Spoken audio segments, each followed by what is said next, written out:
విక్రమ్ టీవీకి సబ్స్క్రైబ్ చేయండి. Subscribe to Vikram TV. Subscribe to Vikram TV. Subscribe to Vikram TV. Subscribe to Vikram TV. Please like, share and subscribe to Vikram TV. కానీ చిత్రపురి కాలనీలో కూడా చూస్తే కనుక మనం వెళ్తే కనుక ఫస్ట్ స్టార్టింగ్ మనకు దాసనారాయణ గారి విగ్రహం ఉంటుంది. ఆయన పుట్టిన కార్మిక పక్షపాత ఆయన దర్శకుడు రోజున అది ఆవిష్కరించారు కదా. ఆ రోజు వెళ్ళారా మీరు?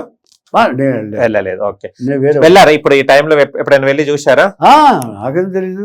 ఓకే, చిత్రపురి కాలనీ కూడా సృష్టికర్త మొత్తం దాసనారాయణ గారే అని అన్నారు. సినీ పరిశ్రమలో ఉన్న వర్క్ చేసే పేద కార్మికులకు ఉండాలి ఇల్లు అన్నది.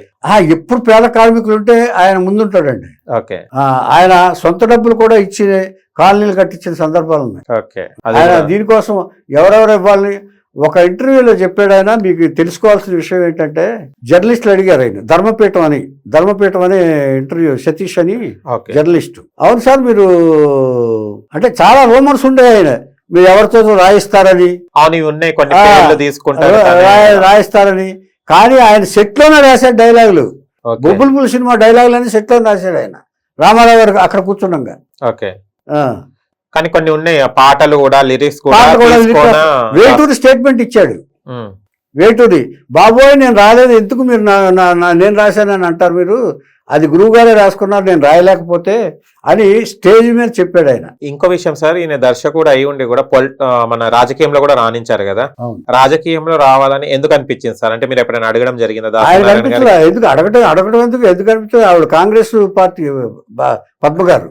ఓకే ఓకే, కాంగ్రెస్ పార్టీ ఆవిడ ముందు నుంచి కాంగ్రెస్ అభిమాని, కాంగ్రెస్ పార్టీకి అభిమాని. రాజీవ్ గాంధీ వాళ్ళందరూ, ఇందిరాగాంధీ వీళ్ళందరూ అభిమాని ఆవిడ.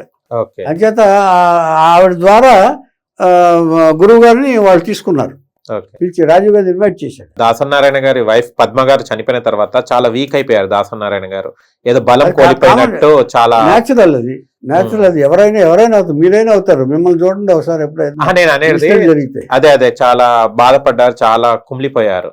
ఎలా ఉండే బాండింగ్ వాళ్ళ దాసరి పద్మ గారిది దాసనారాయణ గారిది? మీరే చెప్పారు కదా కుంగిపోయారని. అదే బాండింగ్ అంటే అదే బాండింగ్. ఆవిడ లేకపోతే ఈయన ఉండలేరు కాబట్టి ఆయన కుంగిపోయారు.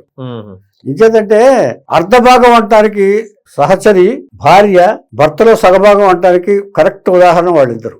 ఓకే, ఇంకో విషయం కూడా తెలిసింది ఏంటంటే, అప్పట్లో రాజశేఖర్ రెడ్డి గారికి పాదయాత్ర చేయమని కూడా సలహా ఇచ్చింది దాసనారాయణ గారు అని అన్నారు. ఇది చాలా సలహాలు ఇచ్చారు ఆయన. సోనియా గాంధీ కూడా ఇచ్చారు చాలా సలహాలు. ఓకే, ఆయన సోనియా గాంధీ కూడా ఆయన సలహాలు ఇచ్చారు కొంచెం, ఎలా ఉండాలి, ఎలా ఏంటి స్పీచ్ ఎలా ఉండాలనేది. ఒక ఈయన ఇంపార్టెంట్ వ్యక్తి అక్కడ.